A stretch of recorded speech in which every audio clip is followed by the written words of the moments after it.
So the genesis of this letter was after reviewing with our corporate governance team, proxy team, the demands that they have on their time. And some of the demands was it's harder for them to understand where a company was going.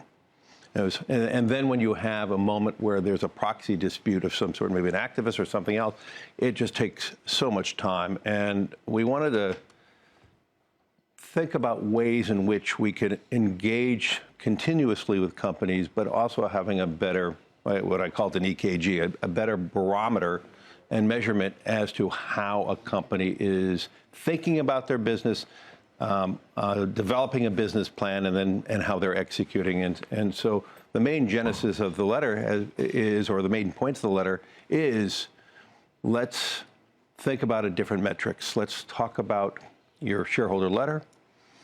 Why aren't you more forward-thinking? I looked at my letters. I think my letters historically were a little too backward. And so, much of it has been through conversations internally, but a lot of conversation with different CEOs. And so the main point of the letter is, please provide us with a strategic plan of how you think your company is going to evolve. Tell us about your ecosystem.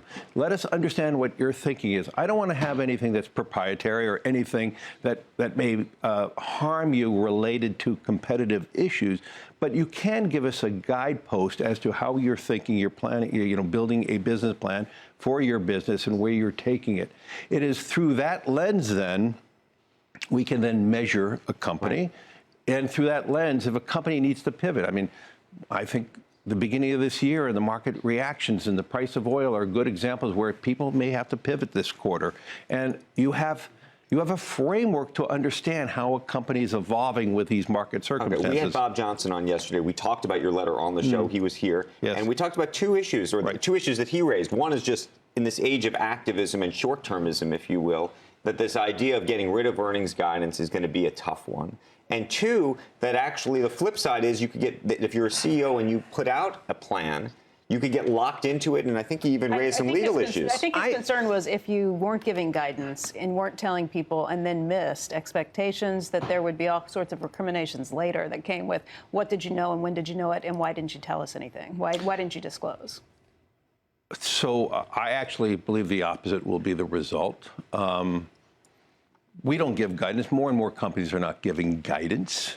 And I know more and more companies in Europe are eliminating guidance. So that's a trend that's beginning. I did not say abandonment of quarterly earnings. I believe we need to have a different lens, of different metrics to look at how a company is performing. And through that lens, you could focus on, okay, it's not as important if you don't have guidance, if you missed by a theoretical penny with the analyst. You could talk about through the lens of your long-term plan and your pivots and all that. And I actually believe it gives a better dialogue between your shareholders and obviously company management. The second important thing that was more of an observation for me over the last year, there have been many circumstances where CEOs were terminated, and new CEO comes in, the company totally pivots. Right.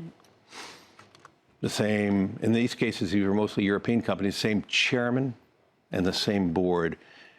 And it almost like they were separate from that old strategic plan and that strategic direction. And so what an important component of the letter is having the CEO in his or her letter affirming that their business plan was reviewed by the board. And I just think that's a symbolic statement. And it's not a legal statement. It's just a statement that we reviewed our plan with the board. And if there is some type of aberrant behavior by a board removing a CEO, well, then you could raise a question, is that, weren't you part of that plan?